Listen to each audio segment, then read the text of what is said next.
as fit to have both in one meeting, and they exchanged their views, give advices to get it from one meeting. And we saw more advantages in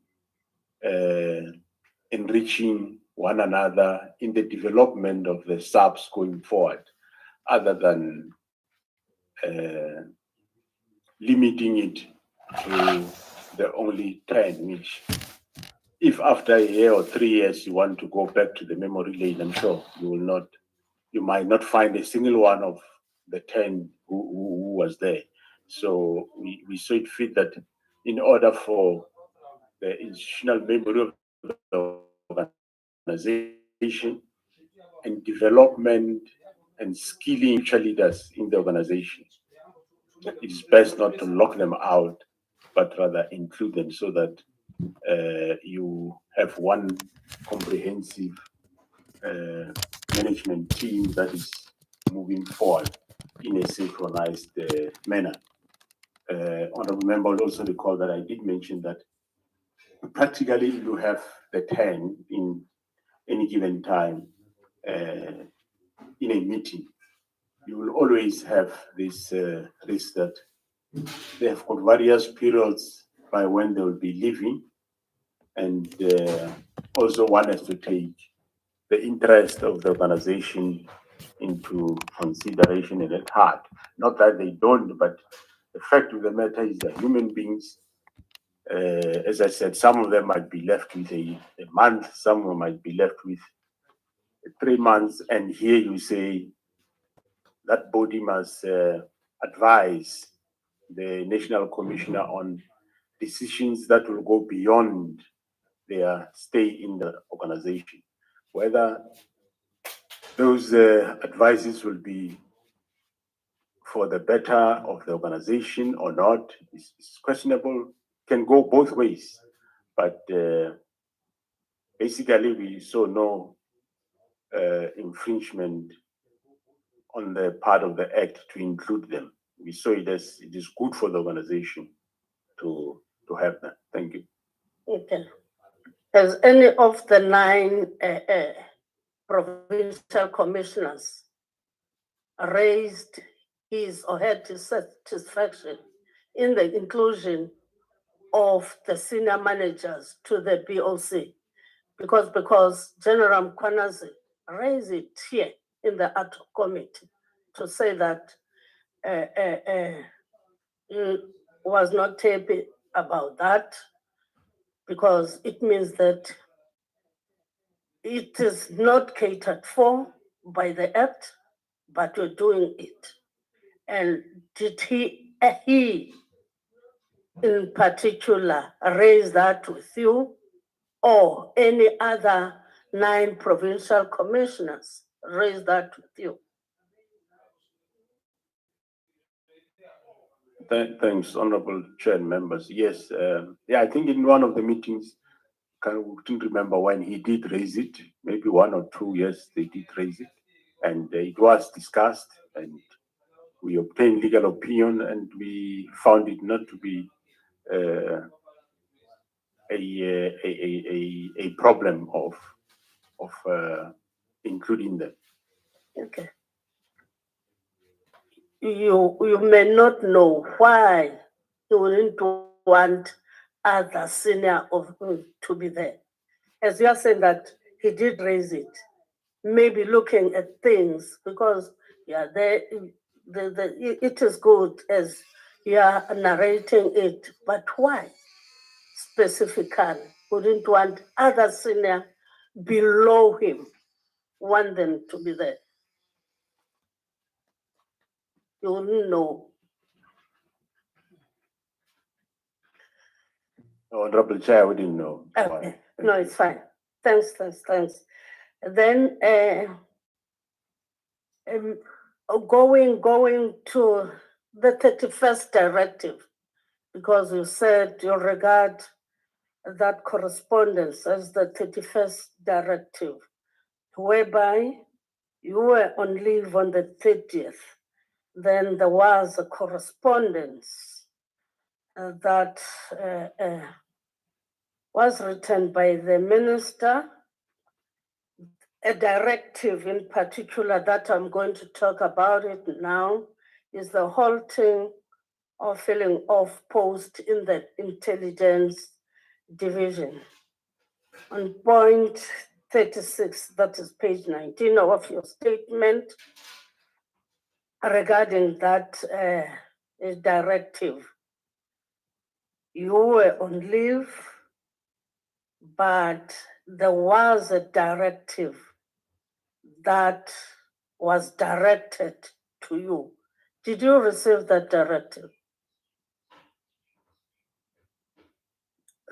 Yes, Honorable Chair, I did receive the directive. It was sent to me through a WhatsApp by one of the officials. By one of the officials. So it was straight to, even if you were on leave, it was given straight to you. You didn't have an acting person in opposition. Meanwhile, you were on leave. There was somebody acting in while I was on leave. But the correct procedure, of course, yes, is to send to the Office of the National Commission. And that office is the one that will send to the 18 National Commission. So it means that the acting National Commission, I understand it was Musigidi or Musigidi, something like that. Musigidi.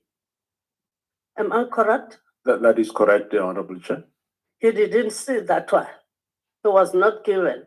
As the acting person, you know, I'm talking on a layman point of view. I've never been to SAPS. You are in the acting position. The National Commissioner is on leave. Then the directive is given straight to you whilst you are on leave and not given to the person who's acting. Then that person liaises with you. Just check it. Thanks, Honorable Chair. It was not wrong to send it to the email of the National Commission. That is the official good practice. Okay. And it is my office that will then send it to the 18 National Commission, which they did. Thank you. Then on point 40, that is page 20, you are saying that you don't know the reason behind the instruction that was given of halting or the filling of post in the intelligence. You are saying that you believe it was unprecedented. And you further indicate that, in your view, the minister didn't have a unilateral to prevent or halt the filling of post. Did you inquire with the minister the reasons of giving such instruction? Did you ask him? Thanks, Honorable Chair. I did ask him as to why. Whilst you were on leave, sorry? Whilst you were on leave. Did you communicate whilst you were on leave or when you come back? I just want to add that. All right, thanks, Honorable Chair. No, and members. No, I communicated when I came back from leave, not while I was on leave. Then he gave you the reasons of the instruction. Thanks, Honorable Chair. Yeah, he did give the reasons as to why he held those posts, and which we later then had a meeting and discussed those reasons. Because these reasons were that our advertisements were quite He says there were too wide open, our adverts for posts. That was the first reason, that they were too wide open. For example, if I can give an example, that we say we want, on the advert, we will say requirement is a degree or a diploma. For him, we cannot say that. We should either say a degree, for not say a degree or a diploma. That's one reason. And the other reasons was that he first want to engage with the Joint Standing Committee on Intelligence before we can finalize the post of crime intelligence. But then I did give him a response in terms of those matters, that there's nothing wrong with the advert. That's how we put it. We know why, and I give him the reasons why we say degree or diploma, because some few years ago, the qualification that was there for police was only a diploma. Degrees came of late. So if you say only a degree, you will be disadvantaging a certain group of employees. So if you say degree or diploma, you then include all of them. So I did. And on the Joint Standing Committee of Intelligence, I told him that it's important that we fill up the post. But he said, no, once they've engaged the committee, then we will fill up the post, which, well, that took time to engage the committee.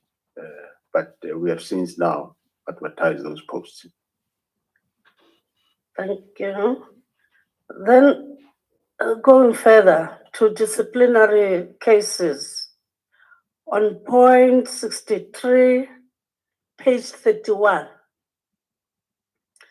a disciplinary case against senior management, including Major General Khan. Do you mind sharing with this auto committee the details of the disciplinary case against Major General Khan, and what were the outcomes of that disciplinary process?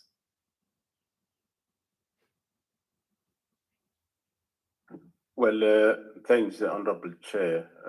I might not know all those details, but what I know is that there was a disciplinary case about that he interfered in an operation where members have confiscated drugs, and then there was an investigation by the IPID, and the recommendation from the IPID did find that, yes, there is a misconduct by Major General Khan, and the Divisional Commissioner and the National Commissioner should initiate disciplinary action against him, which that report was received, was sent to the Divisional Commissioner, and he initiated the processes, and the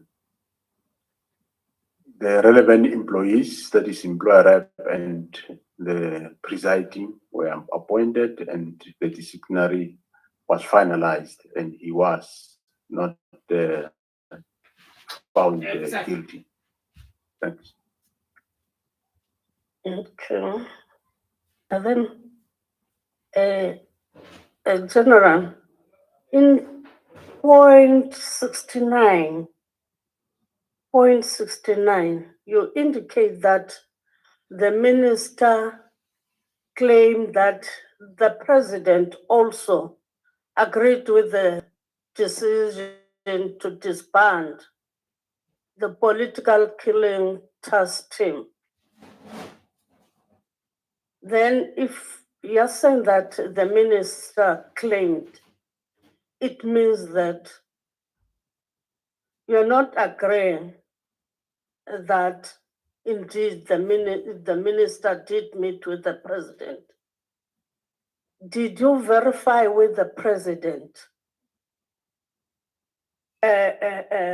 on the claim that is being made by the minister to say that even the president was agreeing to the disbandment of the PKTT.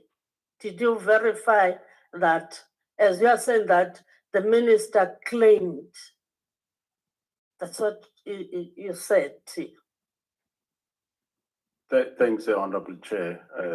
No, I did not verify that claim, and I didn't need to. I didn't need to get involved in between the two of them to check who's right, who's wrong. That's not my that's not my field. And whatever he say, whatever he say, whether it's true or not, I can't question it. He is the one that is saying it. He met the president, but the last time I met the president, I know the standpoint of the president, that he was surprised that this is happening. And secondly, when I suggested to him that, Mr. President, if ever this happened, it should take a specific form, which is a winding down. And the president was agreeing with me in that field. So whatever later I get, I didn't see a need that now I must start checking between them who is saying what. I leave it. I respect that space, but I know where was the president standing the last time I met him. Thanks. Okay. Thank you about that. Then again, on point 72, you indicate that Lieutenant General Khumalo's presentation was partly accepted. Can you just elaborate on why are you saying that it was partly accepted? The report was partly accepted when he made that report of the 6th March with the minister, whereby Lieutenant General Khumalo was giving that report, and it was partly accepted. Why do you say it was partly accepted? Thanks, Honorable Chair and members. What I mean when I say it was partially accepted is that, remember, I made a proposal to the minister on the 22nd of January. I gave him a report, and there was no response. Then on the 6th of March, when we presented this idea that, well, if ever you decide to disband the team, rather let it be wind down. So there was contestation on a lot of matters there in that meeting. And even though he didn't expressly say, I agree, but he says no, well, after this presentation, certain matters were agreed to, or were not objected. They were not outrightly objected, but there were those that were objected. For example, the taking of dockers to province was objected, and the issue that the task team go long beyond that was also objected to say, no, it must, this last span must come to an end this very year of 2025. So when one says partially, we refer to that, it looks like for some reason, it looks like he was amenable to this winding down in a way. Okay, I think the chairperson is looking at me. This last one, when General Kwanazi gave evidence to this ad hoc committee, there are recommendations that he made for the parliament to consider. One of those is the decentralization of the police function to provinces. As a national commissioner, what is your view on that recommendation made by General Mkhwanazi, especially on the decentralization of the police function? It will talk to the constitutional amendment. What is your view on that one? Well, thanks, Honorable Chair. The current constitution says there shall be a single police service in the country. And my view, I subscribes to that you have one national police service. And the current legal framework, I think, is quite sufficient enough to have certain functions done at the provinces. I do not think you need another law to have functions be delegated to provinces. If there is any function that is required by province, it can still be done in the current framework, which the current amendment of the Police Act that is coming, it is about allocation of resources, be it financial or personnel.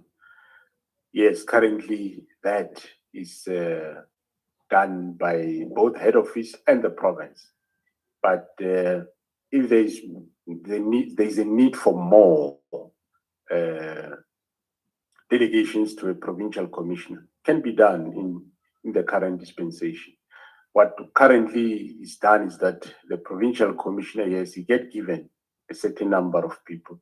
We develop a structure, which of course provincial commissioners have to have input in it, and that structure get approved, and he get given posts, and he will sit and choose who get appointed where, which is not an issue, and the operational budget get given to the provincial commissioner. The compensation of employees, that is salaries, is managed by national. And well, whether you delegate it or you do it national, if you are paying 10 personnel, you'll still be paying 10. But I think that if there is a need, that can still be done. It can be, it does not need, might not need a law to do. It might just need the national commissioner and the treasury look at mechanism and delegate the whole budget of a specific province to the from national to a specific province. I don't think it needs any further delegation, but you need to have one single police service, one common norms, rules, and standards across nationally. Otherwise, one day you will have to carry a passport to go to another province. Thank you very much about that. Thank you very much. Thank you, sir. I finished. Thank you so much, Honorable Tsokanyile, Honorable Shoma. Thank you, Chair. Thank you. Sawubona, General. Uyaphila. Thanks, Honorable Chair and members. Sawubona, Honorable Member. Siyaphila. General, I'll just shoot straight to the point. Is IPIT report on Phala Phala, is it a top secret? And why is it that General Rode, who conducted an illegal investigation, because there was no case that was opened for him to conduct an investigation on Phala Phala, and he was not mandated in terms of his work scope. He's alleged to have tortured suspects and is still in the same position and nothing has happened to him. Is it because he was acting under the instruction of the president? Thanks, Honorable Chair and members. General Rode was subjected to disciplinary process. Him and other, I can't remember whether it's 2 or 3 members. He was subjected to disciplinary process, And the process ran its course, and he was found not guilty. And yeah, that was it. In terms of investigation, the members of the police, they perform their functions in terms of Section 205(3) of the Constitution, which says they are there to prevent, combat, and investigate crime, maintain public order, and protect the inhabitants and their property, and so on and so on. So any member of SAPS can do any of those functions if he knows that work. There is nothing wrong with that. But of course, members do specializes. There are those that specialize in commercial investigation, specialize in VIP protection, but doesn't mean you can't do any of the other functions. Are you therefore saying any member can just investigate?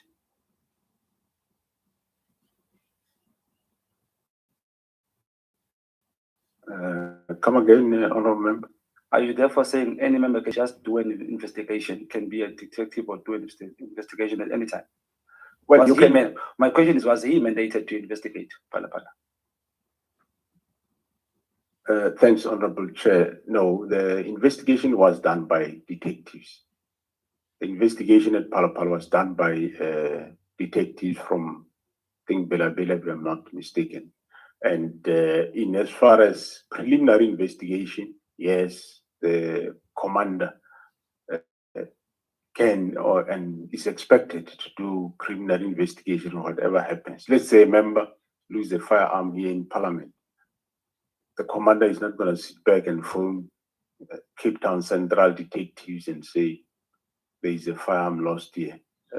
No, he's expected that commander to do preliminary investigation, find out what happened. Is it indeed this firearm lost wherever? Because quite often things are not the way they are. So he's expected to do prelim investigations, and thereafter the detectives or the assigned component will come and take over and do whatever they expected to do. Is the Phala Phala a top secret thing? That question you didn't top secret. The IPIT report. Well, I wouldn't know. Me, I received a report which, based on that, we charged General Rude on. I'm sure IPIT can answer that question better. So IPIT doesn't report that. Honorable Shongwe, before you, Not at all.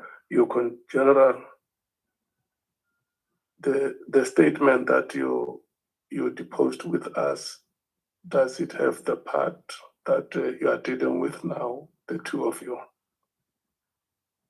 It doesn't have Honorable Chair.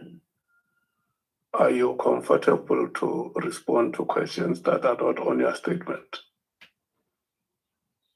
I am not comfortable because I might not have other facts to the matter at hand. Okay.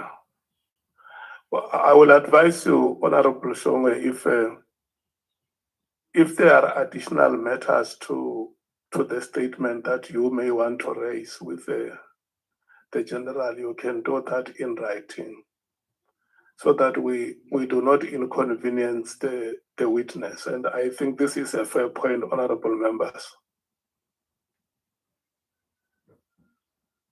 Honorable Malim. No, Chair, you're not going to make such a ruling. The general was asked yesterday about people who are being searched when he was sitting there. People who are being searched while he was sitting there. It was not in his statement. He was comfortable to answer those questions. So if you can answer about something that it didn't happen when he was in the office, when he was on a witness stand, what stops him about us answering a question that is police related? And he has been doing well. He says, well, I may not answer that one. IPIT might be able to deal with that. But to stop members from asking the top cop about issues of the police, they don't have to be misstatement. He answered yesterday comfortably about a matter that was taking place at that time while he was here. So it's unfair to rule a member out of order and say he must write a question, which is a well-known issue in the country. It's unfair. It might not be in his statement, but it's a well-known issue. He wants to respond to it, he will respond to it. If he thinks it doesn't have facts to that effect, he will say, I don't have facts. Please refer it to the relevant people, and we take it like that. Not that we must write questions when he was comfortable answering questions about a prevailing matter while he was sitting here. Thanks. Honorable Nombalo.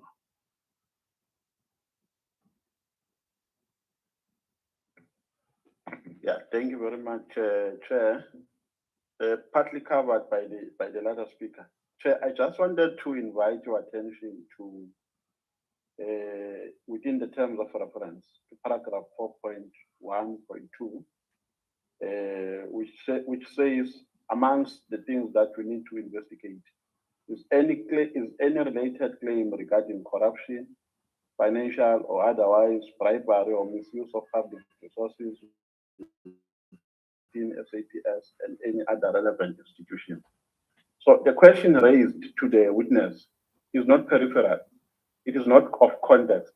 It is within the scope of framework of this ad hoc committee.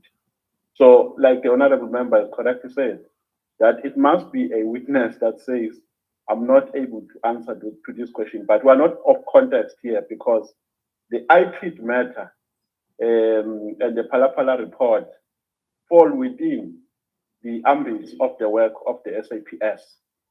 And the question is asked for a purpose of making a determination of whether the decision to declare it as top secret was correct or not. And if it was not correct, is it related to this allegation that is here, which talks about the misuse and ethical behavior in the SAPS and so on and so forth? So I think you have been unfair to the member, Chairperson. Thank you very much. Okay. I think you, honorable members, you have a fair point. I accept the point of order. It is sustained. May you continue, Honorable Shonga. In my defense, Chair, ngicabanga ukuthi njengomhlali waselokishini eDavidton, when a caliber of Lieutenant General Mkhwanazi says here sitting in front of us is the most powerful person in the SAPS, I think in my mind as umuntu waselokishini, it tells me that he should know everything that happens at SAPS. Am I wrong, Chair? But the question was, is the IPID report a top secret? Can we pass that? I don't know, three honorable chair members. I don't know. I think the IPID themselves can be in a better position to respond to that question because IPID do not report to me. They have got an executive director of IPID, which that executive director report directly to the Minister of Police. Thank you. Are you ever informed when there's top secret reports? You ever know when there's a report that is said to be a top secret? It will depend, Honorable Chair. It will depend whether it's a report sent to me or is a report that if it's not directed to me, I will not know. But if it's a report that the author writes to me, then I will see that it is a top secret report. So you do know when it's a top secret report or not? Yeah, I will know. It gets written. So is this one a top secret or not?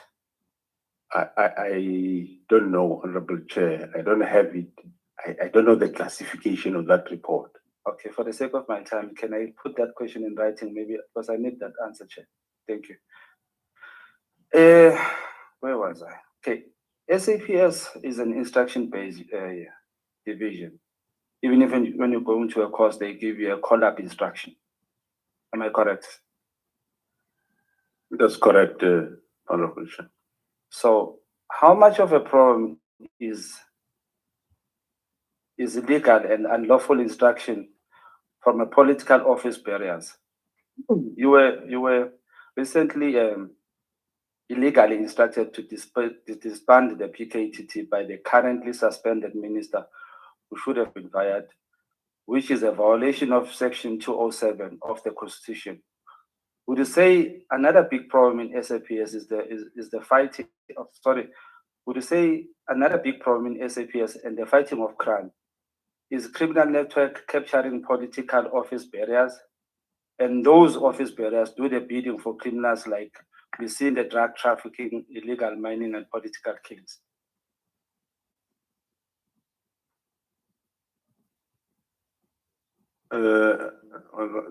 Yes, thanks, Honorable Chair. I'm not sure, are you asking that, do I agree with the statement, or I'm not No, sure? I'm asking you to, how much of a problem is illegal and unlawful instructions from the political office bearers? Then my statement on that one, just to motivate that, is that you were recently instructed by the currently suspended minister to disband the PKTT team. So I'm asking, with how much of a problem is illegal and unlawful instruction from political office bearers? How much of a problem is it in your space? Yeah, thanks, Honorable Chair and members. I wouldn't say it's a big problem, because some of the instructions or views, the ministers will ask about whether can we do something like this, and we'll advise him that no, we don't do it this way, we do it this way. So that's how it goes. And yeah, even with the previous ministers, there was no insistence. I think this is a typical one that one have seen. Some in the past, yes, one might say something and he will be advised to say, no, we don't do it this way, we do it this way, and there were never problems. Thank you. While I appreciate the delay tactics you played in delaying Minister Mkhunu from disbanding the PKTT, but I want to know, was this instruction illegal from Minister Mkhunu? And if it was legal, at what stage did you know what it's an illegal instruction from him? And did you inform him that this is an illegal instruction? And just to finalize that, what happens to such instructions that are deemed to be illegal? What should happen to that person who gives such an instruction? Well, as to what happens, I think is a question that one will not have an answer to it. But my view, yes, I view it as an encroachment. It's an area that was never explored before in this regard. I don't think there was ever I don't know, but a national commissioner that ever got an instruction of this nature in writing. So, as I said, Honorable Chair, I viewed it with suspicion, especially the way it came about. Hence, I didn't want to implement it immediately. And but eventually, we end up finding that no, indeed, after we find out what was the motive behind, that's when we can concretely say no, but this was illegal. At the beginning, as I said, today we're sitting here knowing what we know now. Yes, one can 100% say this was an illegal instruction. But that time, without the background as to why are they doing this, they knew what they were doing, and we didn't know. Only after 13 May did we then know that actually the arrangements to disband the task team started immediately after the search of Mr. Matlala's premises and the arrest of Mr. Molefe. The plans to start the process of disbanding started from there moving forward. That's what the chart shows, and that's what my other officers that have got these reports on their toes, they will come and tell you. Then it became very clear that this was illegal. Right from the beginning, yes, I viewed it as illegal encroachment, but not so sure, and also not sure why is he doing this. Hence, I asked him, but why you do this? And the man could not give me reasons. Okay. Have you reported such a matter to the president? Through you, Honorable Chair, I reported everywhere. I reported to the President, General Mkonazi reported to Police Portfolio Committee. I kept on asking the minister every time. The 6th, I asked him, why are you doing this? I mean, the 16th of January, I asked him, why are you doing this? Shouldn't you have given us time that we brief you? What is PKTT? What are they doing before you disband it? And there was no room to accommodate that.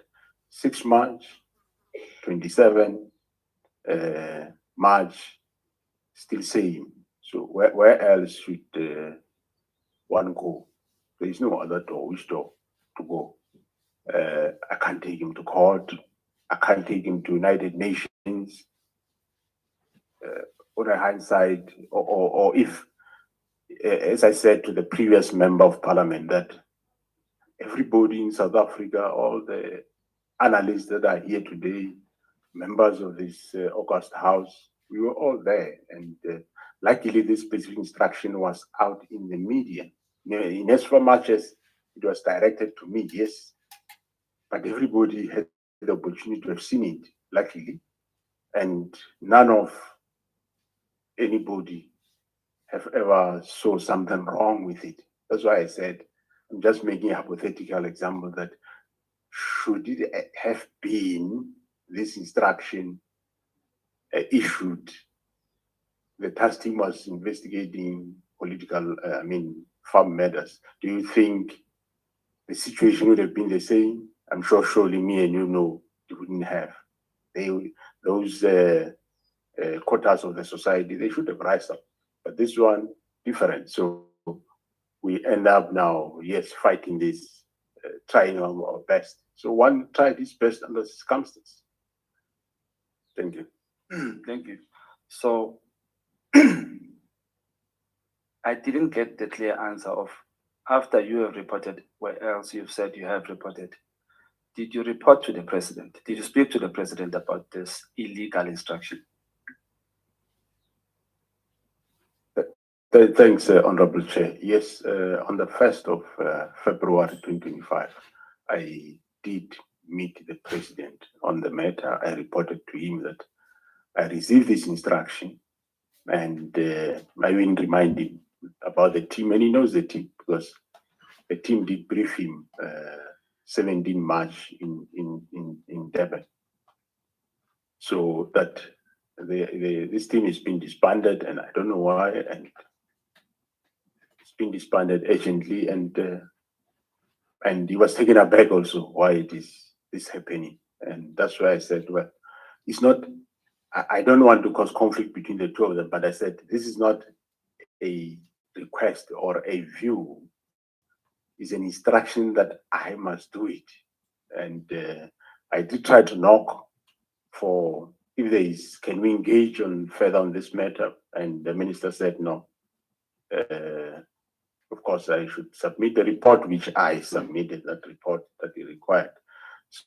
So, and he said he'll discuss with the minister. But of course, I said to him, my proposal, if this thing goes ahead, which I don't know why it must happen, it should take the form of slowly winding it down so that work cannot be disrupted.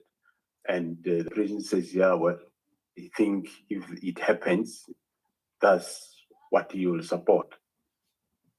So at the time you were speaking to the president, at that time, were you then knowing what this is an illegal instruction, or you're just still not sure whether it's illegal or it's still encroachment? Well, just not really sure, but believing that this looks like encroachment or illegal, but not one can't say, yeah, 100% illegal. But the only answer I got from the president is no, ngizokhuluma naye. That's it. That's correct. The fish rots from the head, General. And if the country was to clean up the policing and bring back the confidence in fighting crime, I think we will zoom in the MPs, members of parliament, the executive and the judiciary. So my question is, we have few cases of you dealing with the executive. Can you, without compromising your investigation, detail the extent of the rot in parliament and the judiciary of compromised individuals who uses their position in favor of criminal elements? Yeah, through you, Honorable Chair, members, where there is investigation, we will proceed doing those investigations. I think we will not leave any stone unturned. Doesn't matter who, we will do our work, whether it's within general public, parliament, judiciary. We will definitely do our work. Of course, some of these things, when they start, you might not really know exactly what it is all about. We have a I think there is one case which I learned about it later, which one of my officials, General Kumal, I'm sure will detail more about it. I think it refers more to the judiciary, whether the case at the end of the day was really a matter that people are involved, that they are investigating the case, so they will be able to talk more on such cases. In your general understanding, is Lieutenant General Sibia corrupt according to the evidence you have in front of you or the report given to you? Thanks, Honorable Chair. One will say alleged. You can say somebody is corrupt before he's even found guilty. But there is concerns in terms of linkages that we are finding, that we are still investigating, Honorable Chair. So it is too early to come to that stage or conclude, as you say. But as a powerful person or person in the position of a powerful, as a person in a powerful position, like Ubaba Mukwana has said, does the evidence say, or does it give that direction to he is corrupt? Current evidence you have, or the report? Well, it is safe that I say we are investigating. There are concerning connections and our reports. We are investigating those matters. All right, thank you. The confidence of the public in the justice system is impacted by the perception that those who hold political power are not treated the same as those who are ordinary citizens. A classic case is Phala scandal, hence singazi top secret or not. There are people who are arrested for having undeclared foreign currency and having above illegal limit of foreign currency. Yet the president was not even investigated by SAPS for both offenses. Even when pushed, SAPS didn't even confirm that the president was investigated. Yet ordinary citizens are arrested and charged. When you fail as SAPS to act against people who break the law, who happen to be in political power, how do you expect ordinary citizens to have confidence in the institution? Thanks, Honorable Chair. No, investigations are done to whomever. There's nobody that doesn't get investigated if there is a matter. As far as I know, there was investigation by both, I think, Bela police subs, and also the DPCI. I know they were investigating other cases, even though, of course, they they wouldn't be reporting that to me. I'm sure they report to the minister that, so there were investigations around Palapala. Was the president actually, did SAPS confirm that the president was being investigated? They were investigating the incident, as far as I know, that happened there. And I think the fact that I did not briefed on the investigation, I don't know what was in the docket. It would be safe to say, I know that there was investigation and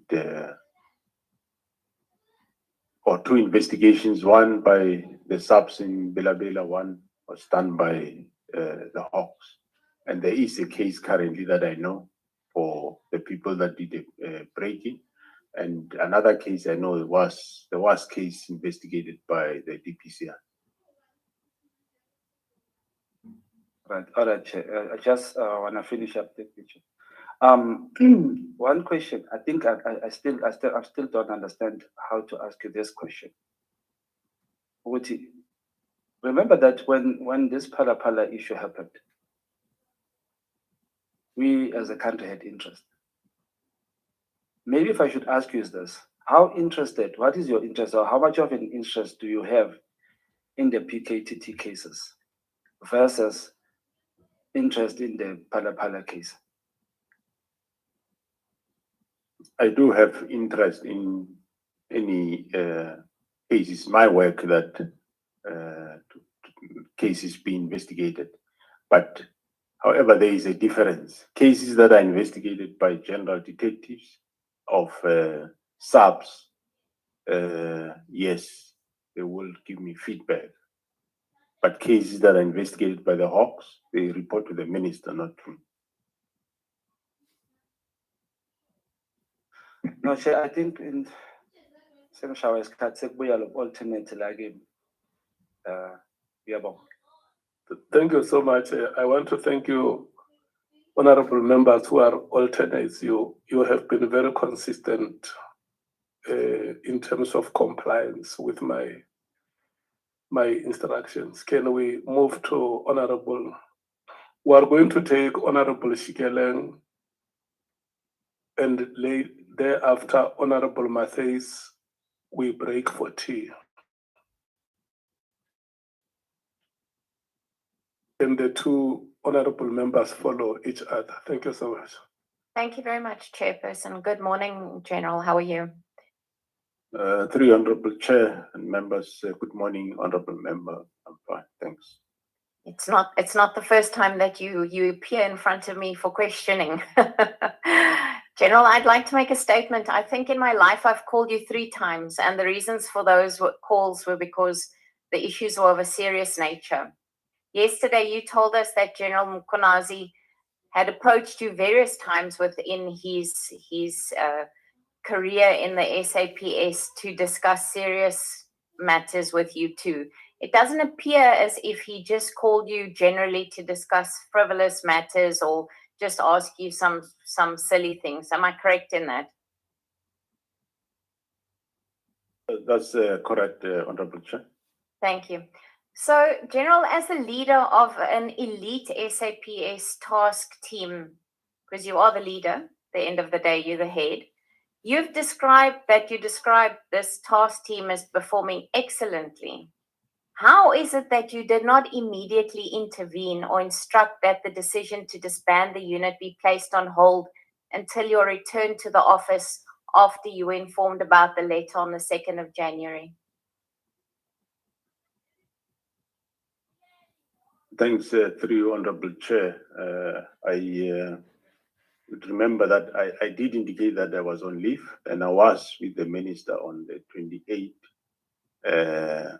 Hence, I did say to the team, they can write reports and I'll attend the matter when I come back. Remember, there was nothing done in that period. So, yeah. General, it's very strange to me that if this task team was performing so well that you didn't immediately pick up the phone, but we'll leave that for now. You stated that during your leave period, General Musikili was the acting NASCOM. Is that correct? That is correct.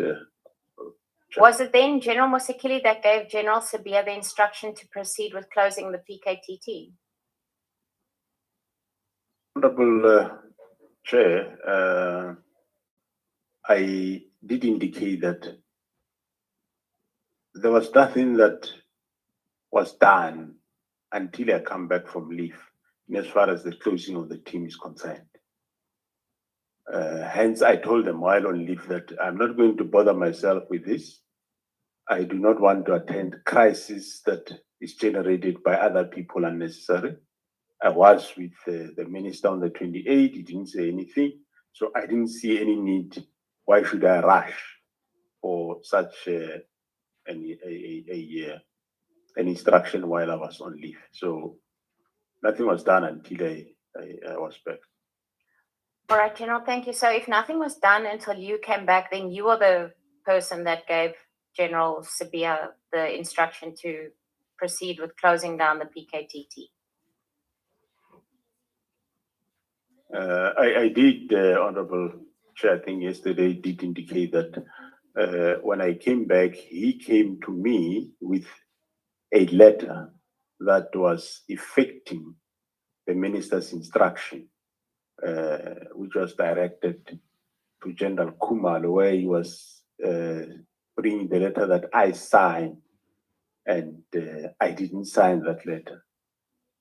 The next day, the 15th, after I said, well, remember, first day I told him that I don't want us to do this. If ever we have to do it, we're not going to do it this way, because remember, I said this instruction was, it wasn't a consultative sort of letter. It was a direct instruction that you do this thing.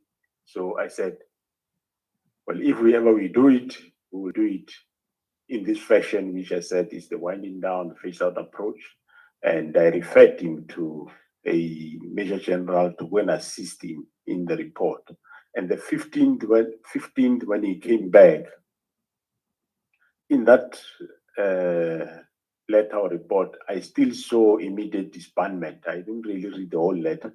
And that's when I switch off and say, no. I see that we want to go this direction. So leave this matter. I would write the report because I understand what do I want to suggest with the minister. Thank you, General. General, so if you earlier on said that the email was sent to your email address from the minister, how did General Sabia get hold of the document? And then how did he go about coming to see you with a plan? Thanks, Honorable Chair. I did indicate that it is standard that the email will be sent to my office, and I did indicate that my office, I direct my office to send it to the relevant deputies, which they send to the acting national commissioner, which is General Musikili, and also send to Lieutenant General Sabia. Thank you, General. So I'm going to go back again and say to you, so in actual fact, you are the person that affected the closing of the PKTT because you sent it, you instructed that the email gets sent forward for discussion. That is how it is. So, General, if General Mkonazi did not hold the press briefing on the 6th of July, would you still have opposed the closing of the PKTT? Because clearly what you're saying now and the impression that you created at the Portfolio Committee on the 5th of March is not the same, because you never once said you are opposed to closing this task team.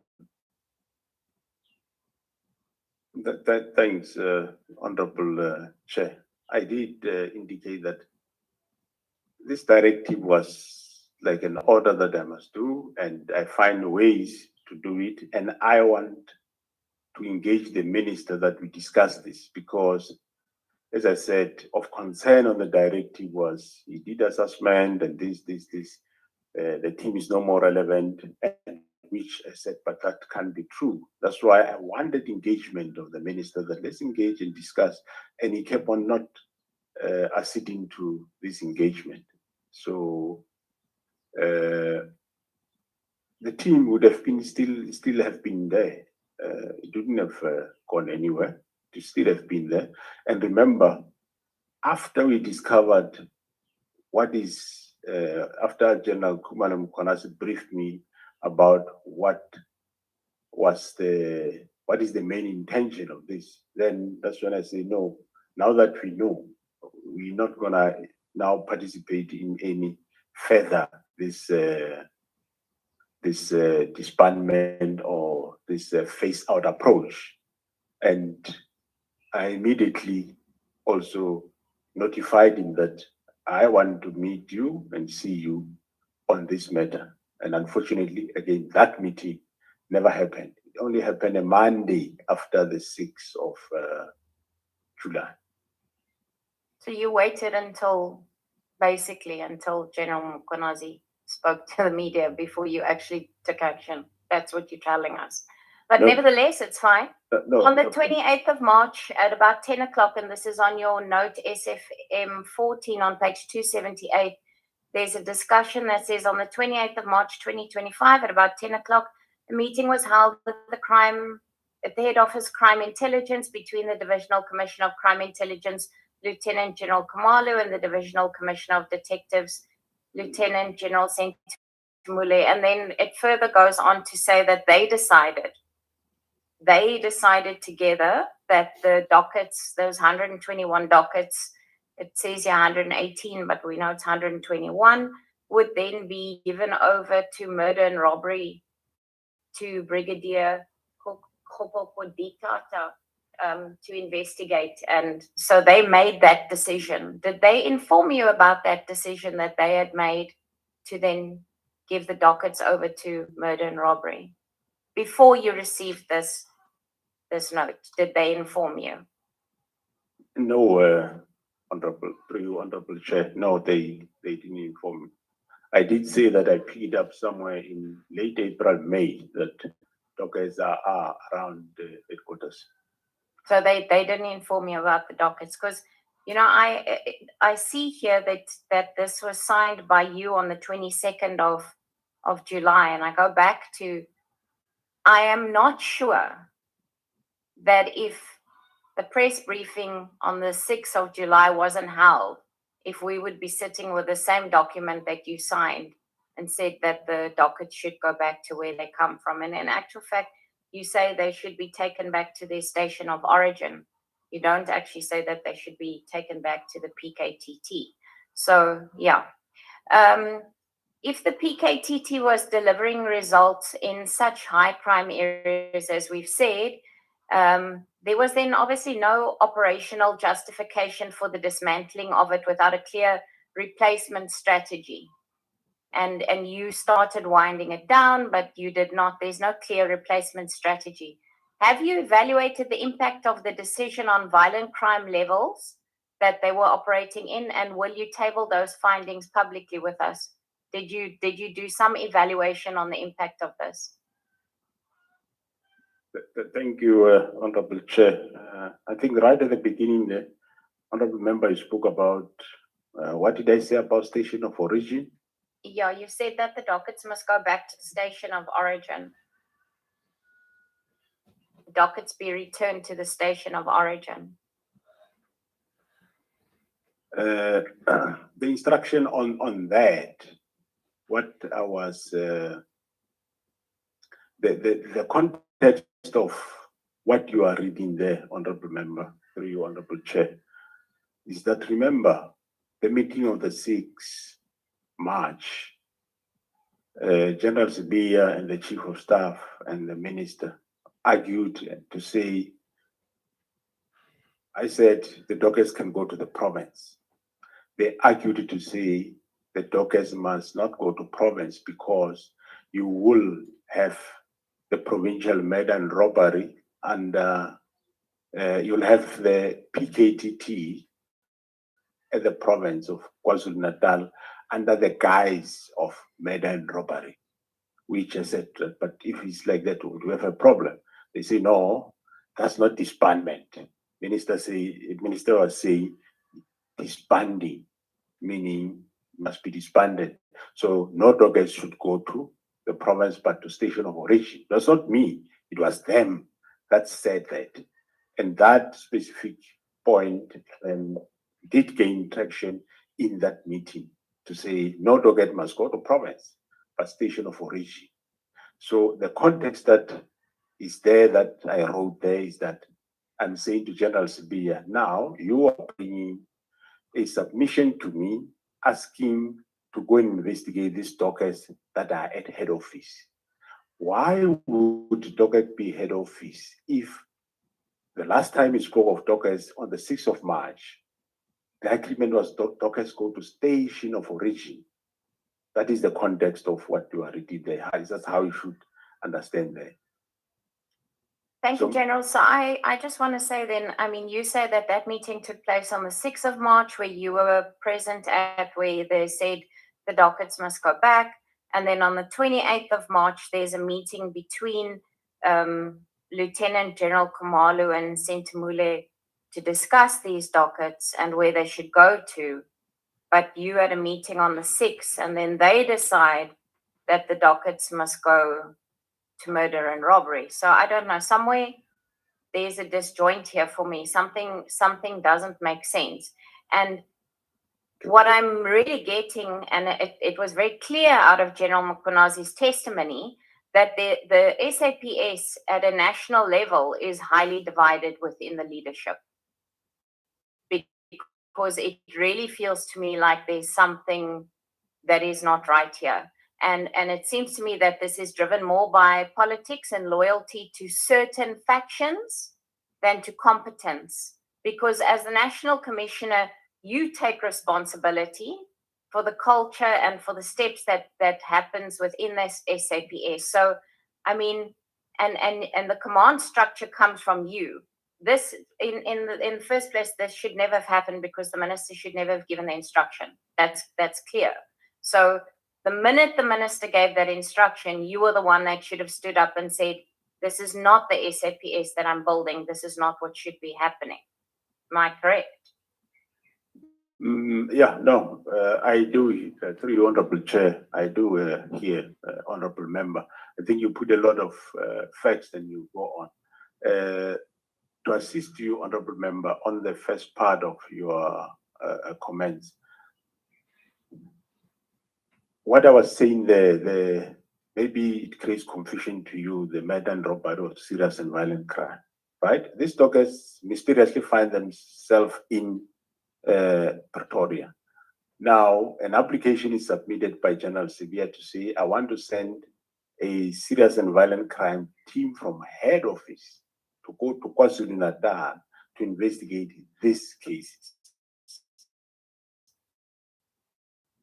And that what you see is a disapproval to say, oh, I can't send another team there because there's already a PKTT there, and the dockets must go back to the PKTT, and which eventually did happen. And also remember, when General Mkonazi did the media briefing or press briefing, it is after that we now, me and him and General Khumalo, now know what was the objective of doing this. We had now information that what is happening. So whether he did a press briefing or not, we were now empowered at that time to say, now we understand why the minister and General Sibiya and them were doing this, and we are not going to now allow it. And well, then he did the press briefing. It's not to say if he didn't do the press briefing, the PKT would have been closed. No, I sustained the PKT from that time, yes, the ups and downs until in that July. But in June, we became aware what was the real reason. So after I know, I can't still allow it to go that route. Hence, I said to Minister, I want to see you, I want to discuss this matter.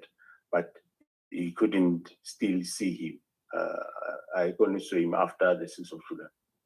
Thank you, General. General, I mean, you've said now that after you became aware of the issues, surely then it was your responsibility to hold the press briefing, actually, and not General Mkonazi, if he, as the head of the SAPS. Well, probably we deal with, through Honorable Chair and members, we probably deal with matters differently. Mine, I said, they must brief me and I compile a report. And I was going to take that report to the president to say, the president, this is the discovery, which eventually I did, but even though I did after the press brief. Thank you, General. General, my last question is, here where we sit today, the release of the crime statistics has been delayed by over 2 months in South Africa. I asked you about it previously. It's not the first time I'm discussing it with you. Would it be fair to say that the inner turmoil currently within the SAP is contributing to the delays and affecting the organization's overall functioning? Of course, that's through you, Chairperson. One cannot deny that, yes, indeed. I mean, there was a change of ministers and there was a lot of things to be done. And yes, but it will be released soon, Honorable Chair. Thank you, Chairperson. I really do feel that, General, that there's something lacking here. I'm not quite sure what it is. Maybe of my colleagues in the room will ask questions, but I really, there's not once in anything that you said to me today or the way that you displayed anything to us to say that you were not in agreement with the closing of this PKTT. And I don't know, you can tell me today I'm wrong, but nowhere is there communication from you that I can see that you've submitted or anything that you've told us except for you tried to speak to and you did this and you contacted somebody, but nowhere were you not in agreement with this. Am I correct to say there's nothing on paper from you saying that you were not in agreement with the closing of this PKTT? Thank you, Honorable Chair and members. Honorable Member, if I agreed that the team be shut down, it should have been shut down. On a hindsight, you can see that the purpose of this instruction was to shut down the team while I was on leave for those few days. That's why it was immediate, urgent, which I said, no, you can compile reports, but don't do anything until I arrive. After I've arrived, Honorable Chairperson, from that time, where we were all in this space where we don't know the motive behind this, and me trying to find motive from the minister and not coming up to today.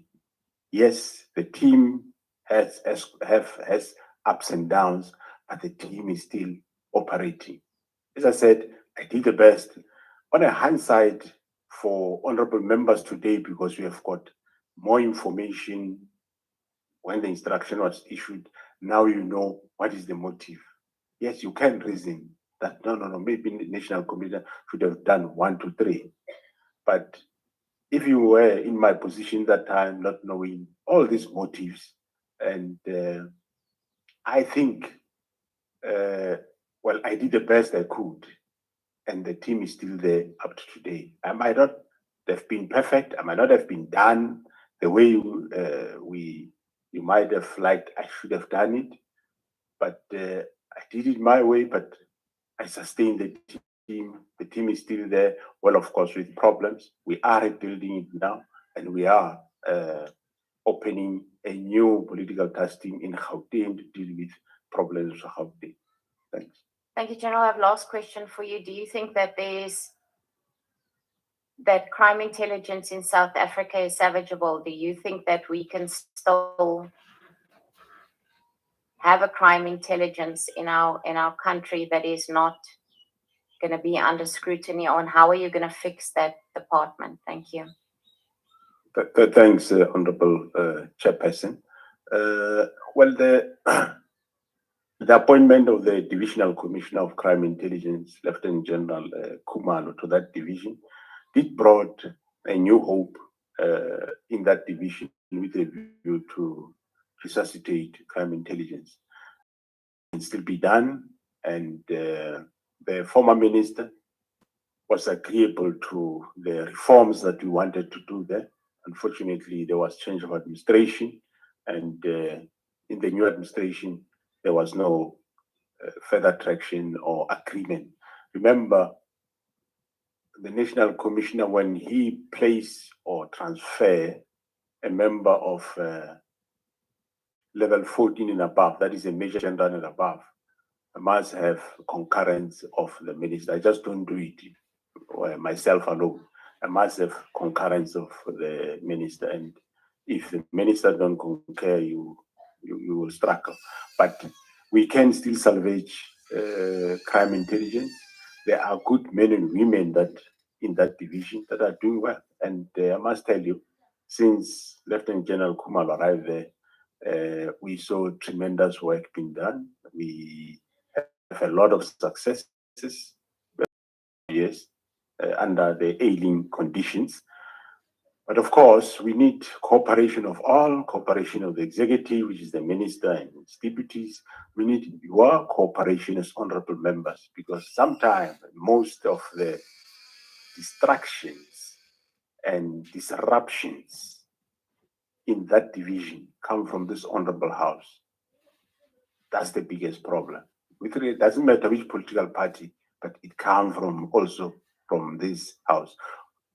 Whether what their interest is, I wouldn't know. But we can still salvage that division and make it the best, and it can be able to be reformed and developed. Thank you. Thank you very much, General. General, I do think that we have a lot of good men and women in blue in our country. I think it is our collective responsibility to make sure that we create a good working environment for them to ensure the safety of the citizens of South Africa. Thank you very much, Chairperson. Honorable Shikela, I want to thank you so much. Honorable Matthews, are you ready? We're both ready, Chair. Okay, thank you so much. Chair, good morning. It still is to honorable members and to the National Commissioner. National Commissioner, what conditions or material conditions, I would say, informs the decision to establish a task team? Yesterday, you also spoke that we have a task team in Manguzi. I think I've also heard you speak about the rhino poaching task team and then that. So operationally and strategically, what is happening that these teams are established? Thanks, Honorable Chair and members. The task team are established at various levels. It can be a station commander's task team, which might consist of 4 or 5 members to address a specific crime problem. Can be under the provincial commissioner. Can be a national task team established by either the structure called the National Crime Combating Forum or the National Joints by the Deputy National Commissioner Policing, or it can be directed from National Commissioner to be established. So it depends where the problem is. And normally the community and or the honorable members and or the executive minister or the president can identify like a specific problem, and we might say, well, we'll address that problem through ordinary policing, or let's establish a specific task team that will deal with the specific problem. So it gets established at various levels. Okay, so we will establish it in response to a specific problem, but obviously it's regarding criminality. And do you take into consideration the level of criminality for us to put in resources into that? So in the bigger scheme of things, let's say the rhino poaching opposed to GBV rates. Like, does that come into consideration, or is it pretty much a political decision, like as we have seen in the case of the Ramaphosa, President Ramaphosa went to KZN, attended a funeral, announced at the funeral, we're going to establish a political task team, used the ruling party's position in parliament and in government to say, okay, we're having leadership problems here in the ANC and we can't deal with the greed and the desire for power, whether it's councillors or whether it's their deployees to strategic positions. So we're going to use state resources to do that. So I was asking that question to try and determine, like, how do we prioritize criminality in this country and our response to it? Thank you, Honorable Chair. We prioritize crime, not to say in terms of if it's party political. No, we prioritize crime and we respond accordingly. Even the president, when he was there, he said he didn't establish it for purposes of specific party councillors. It was for political killings, and the task team indeed did sterling work with regard to what they did in KwaZulu-Natal. They arrested for killings of IFP councillors. There's been IFP councillors in Zululand that were killed. There's been DA councillors. You remember there's a DA councillor killed at the municipality around Howie. Forgot the name of the municipality there. There's been arrest in that regard. You remember the DA councillor in Beckville who banned his family there and accused other people. We made a breakthrough there. So it's not about a specific party. No, the task team was dealing with matters of whether it's within a party or is one party killing another party. The team did stealing work and arrested in everyone. We do have, in terms of GBV, Honorable Member, we have a unit. It's not a task team. It's a specific unit that is there. We call it the Family Violence and Child Protection, that is dealing with the cases. And of course, remember, where there is such a case which we might not understand how it is high-profile case, GBV, we do establish those task teams to go and investigate and make a breakthrough. After breakthrough, then we dissolve the task team. It's not that we prioritize rhinos and politicians over other people. No, we prioritize crime.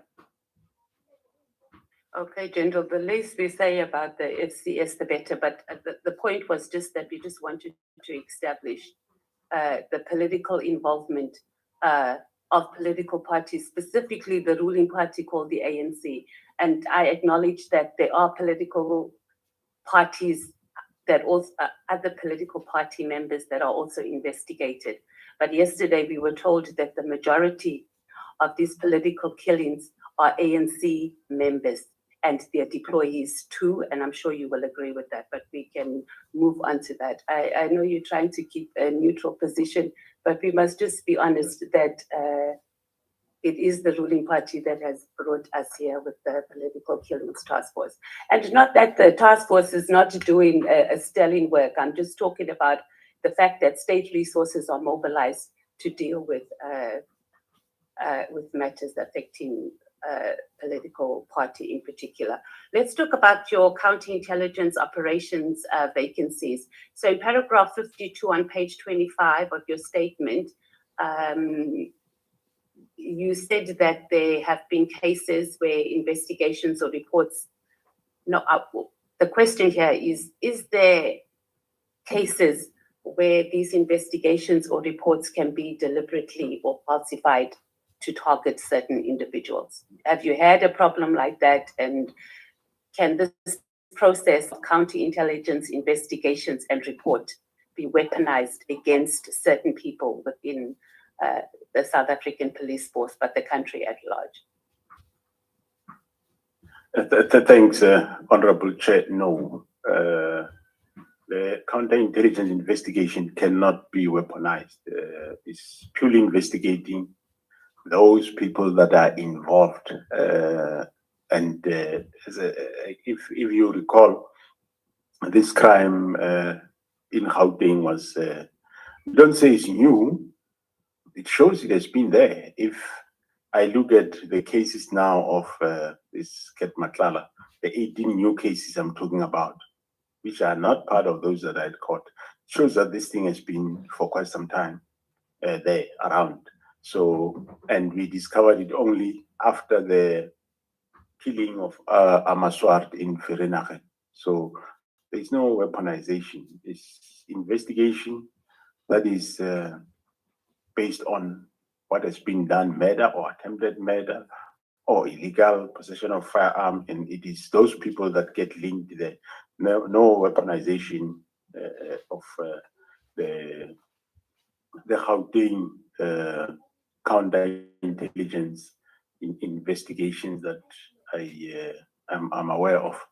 Yes, there might be weaponization of maybe other structures against the team, yes, but this specific counterintelligence investigation is not targeting anybody falsely. So they do their work perfectly. So. Okay, so there's no room for abuse and. Through you, Honorable Chair, if you look at the record, the cases that they started in 2019 and in 2018, you have seen most of them, they have convictions of late recently. And if you look at those convictions, I mean, there is no judge or magistrate that can hand down those many lives and 40 years and 50 years if they did not get evidence. One thing I'm sure, which, well, from our side, which we do give credit to, is General Kumar. He was never a detective, but actually he's the best detective now in the country, that I must say. And most people know that's how it is. The instruction that you received from the minister on that letter when you were on leave, it says that you must also halt the recruitment, and you said that it was unprecedented and beyond the minister's lawful powers. What did you do about that? Because we've been dealing mainly about the political killings task team. That was one of 3 instructions on that letter. So the halting of filling those positions in crime intelligence, what was done about that? In crime intelligence, sorry. Yeah, we, through your Honorable Chair, and thanks, Honorable Members. Yes, I did engage the current new acting minister, and I have subsequently advertised those posts. They are being in the process of being filled. Well, I didn't know why. Well, I did say why he said why he was stopping the filling of those posts, but I have since advertised those posts, and even the rounds of promotions also have been advertised. Okay.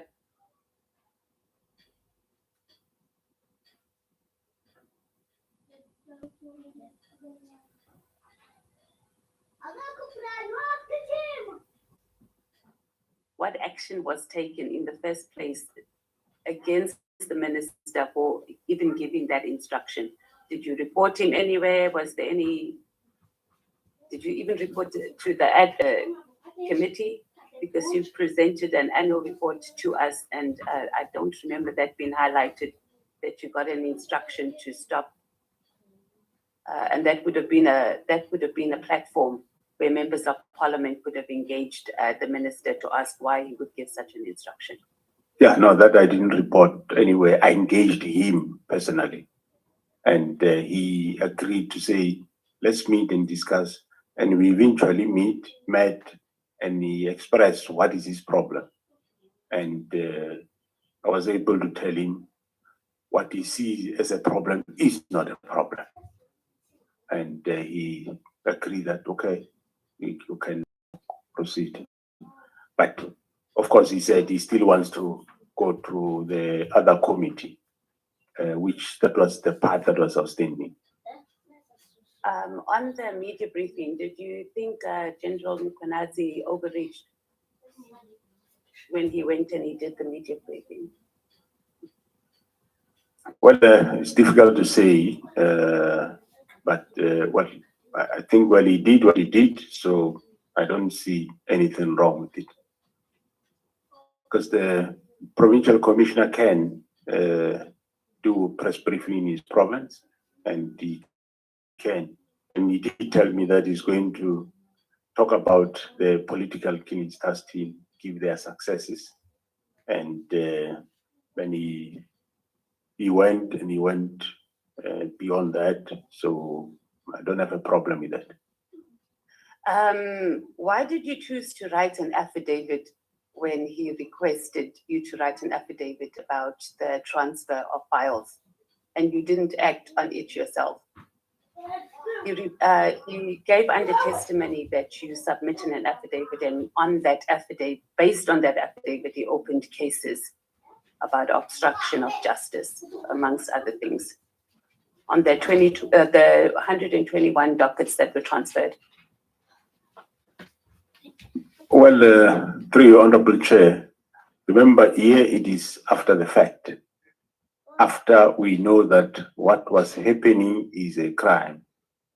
And remember I said, after I had the dockets, that was agreed that if ever the team is closing, dockets must go to station. All of a sudden, these dockets are now here at head office. And I said, there can't be dockets here, they must go where they come from. And those processes were started to get those dockets back. But before that, after one became aware that, oh, what is being done is actually a crime, then you report a crime at a police station with an affidavit. So why didn't you do it and left it to the KZN commissioner to do it? I do what? Why didn't you open the case as the commissioner, because it affected you directly, and you gave an affidavit to him to open the case, so he became the complainant? That's my understanding. Or am I not, I didn't get it correctly?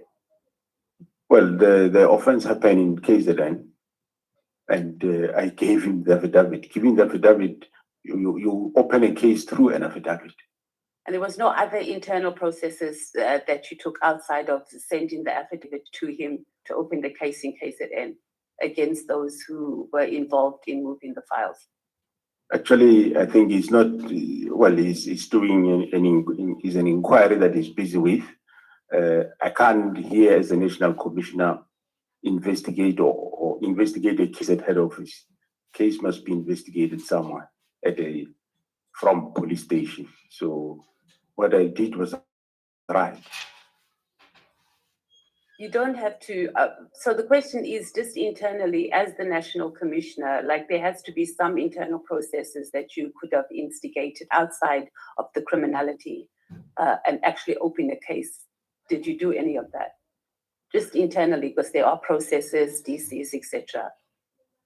Yeah, internally, you should be aware that Lieutenant General Sibia is suspended and there is disciplinary process that is undergoing. Okay. And that formed part of it? That's correct, yes. National Commissioner, the media briefing, there seems to be a lot of movement after that media briefing in SAPS. And could it be that this media briefing is, we're not going to really get genuine systemic changes, because now it's in the media, our country is all up in arms in it. So those who halt and obstruct investigations in this country are just, submarine. So we've seen movement. And then once the country moves on to something else, we are going to be back to square one and possibly even regress any further. So what systemic changes do we need in the whole justice system, and I guess in the police in particular, to ensure that we don't have, it's going to be the same script, different cast. We've dealt with these ones that have come up now, and we've left a void, and then another crop comes in and does the same thing. Thanks, Honorable Chairperson and members. Well, we need, yes, an overall of the system of criminal justice. We need oversight to various institutions. Just to give an example, I think during General Mkhwana's testimony, I didn't watch it, the whole of it, either here or at the Madlanga Commission. Somewhere you saw that there was communication between Mr. Matlala, for example, and somebody from IPID, where the plan was they want to get General Khumalo arrested. But the other one was saying, hey, now there's no injuries, there's no JD8, so I can't arrest. So we just need leaders that respect their work, but we also, of course, need oversight that institutions that are meant to do specific work, they do that which they are meant to. They do not chase personal agendas or be weaponized to do nefarious activities and acts. That we need that oversight into institutions, and from the police side, we are prepared to undertake a lot of reforms where we see there are problems. But unfortunately, the others we can't. But we need an overall of the system in terms of when it comes to watchdogs. For police watchdog, you have your IPID, you have police secretariat, and you have got all other bodies. So I think maybe as the legislature, you need to look at whether should you have all these many institutions. You have IDEC, you have DPCI. Should you have all these many bodies? Why should you have IDEC and DPCI more or less doing one and the same thing? And you have police secretariat, you have IPID. I know it's there in law, but couldn't you have one institution that is police oversight? In it, you can have a DG with a DDG IPID and a DDG Civilian Secretariat of Police instead of having too many. And you end up having police, instead of busy fighting crime, they are writing reports to satisfy each and every of these institutions. So that, I think we need to look at that and look at what these institutions, are they doing what they're supposed to do? Or are they weaponized to do other things? So that is the critical matter that is a problem. Institutions are tend and weaponized to do other things. Like we have now, the counterintelligence operations in Gauteng. There is a lot of institutions that want to get rid of it, or they want to get their nose in there, whereas the team is doing quite a good work and they are getting rid of cartels and criminals. So that's the support we need, and also from the executive and members of this honorable house. So we as lawmakers, we need to, in summary, what you're saying is to ensure that we don't leave a void after we get rid of cartels and politicians that are involved in enabling all this.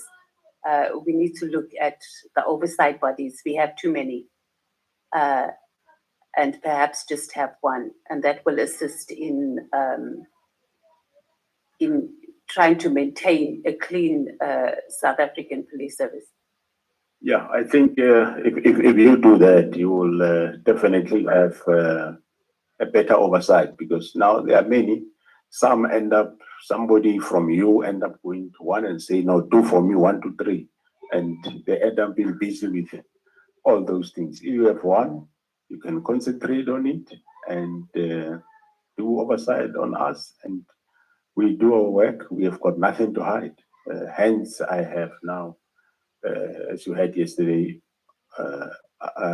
requested the SIU to do lifestyle audit of all members of SAPS, because sometimes some of you of the honorable members and other public people, they are used against us to say, yes, Masimula is corrupt, yes, he's doing that, just to push a narrative that is not really there. Some have been paid to do those things, which is not the truth. So, and public end up believing, no, Masimula is corrupt.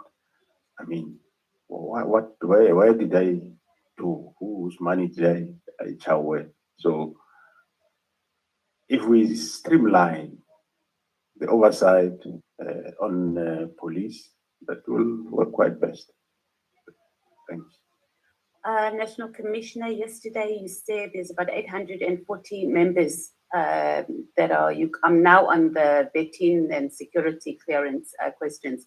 So you've started the vetting process of about 840 members by an independent service provider, if I remember correctly. That is correct, Honorable Chair.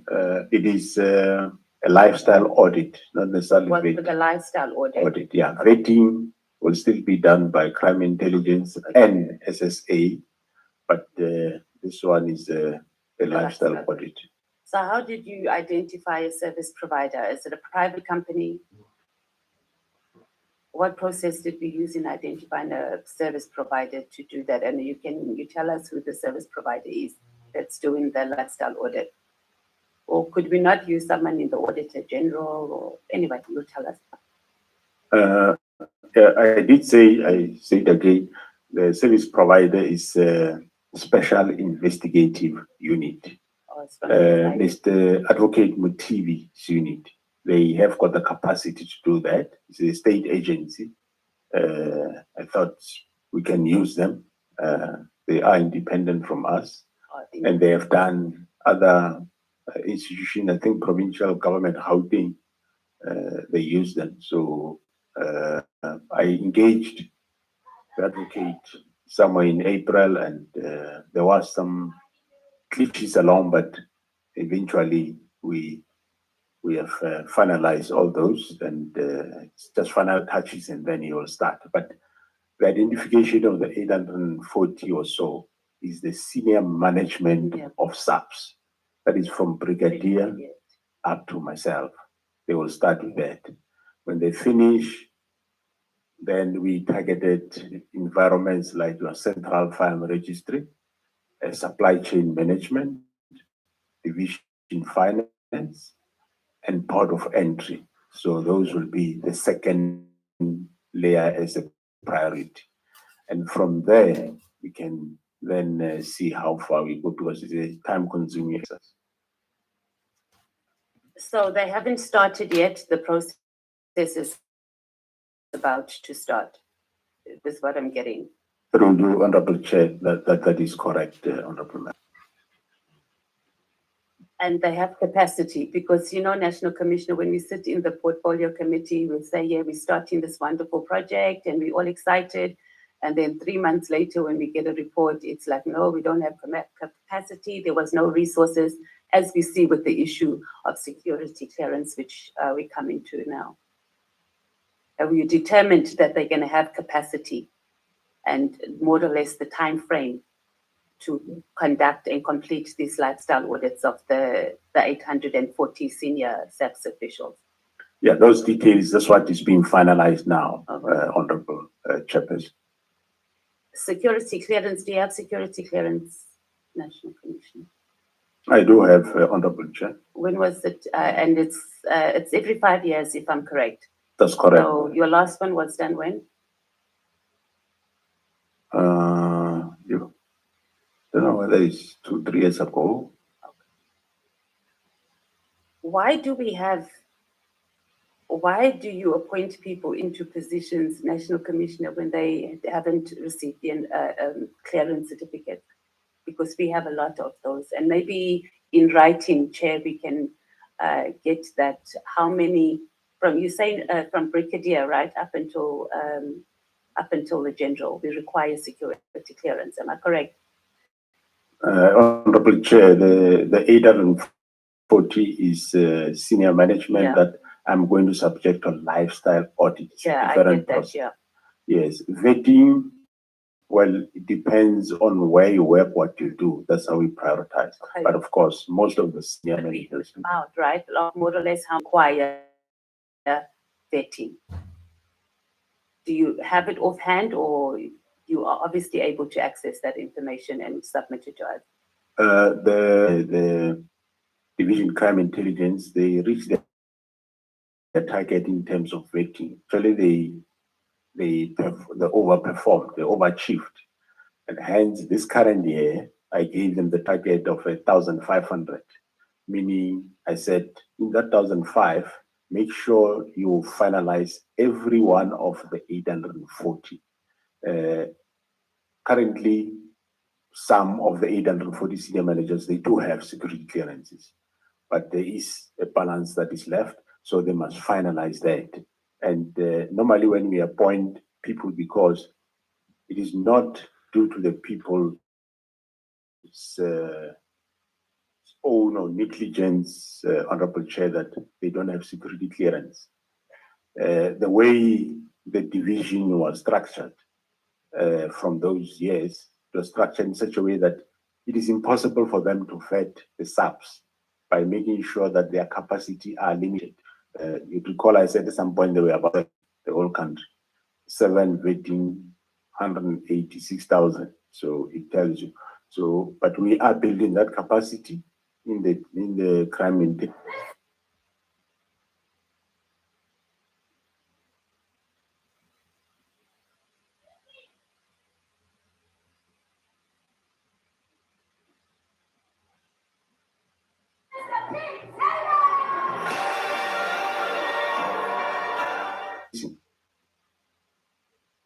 And do we find Honorable Matthias, may we you done? Okay. may you please round One up? more. Anand. Yeah. You said that during the investigations with CAT, you found that there were 80 other cases related to him. Did I understand that correctly? That's correct, Honorable Chair. And it's expanding over what period? More or less, these cases that have been dangling around the country. I think it goes far back as 2007. So, National Commissioner, does that not just tell you that how we have failed the country if we have someone has 80, right? Not 18 cases since 2007 up until now, and he's gone under the radar? That speaks to a failed South African police services. I do agree, Honorable Chair, but we discovered it ourselves. We're doing something about it. Thank you. I'm done, Chair. Thank you so much, Honorable Matthias. Honorable members, when we come back from morning tea, I will need one speaker from the ANC, one speaker from the MKP, one speaker from the DA, one speaker from the EFF. And then after we shall have taken those 4 speakers, we will then break for lunch. I'm just alerting you so that when you come back, you must have lined your speakers. We are now breaking for tea. May we please come back after 15 minutes. From now, it will be 20 minutes before 20 minutes before 12 when we come back from tea.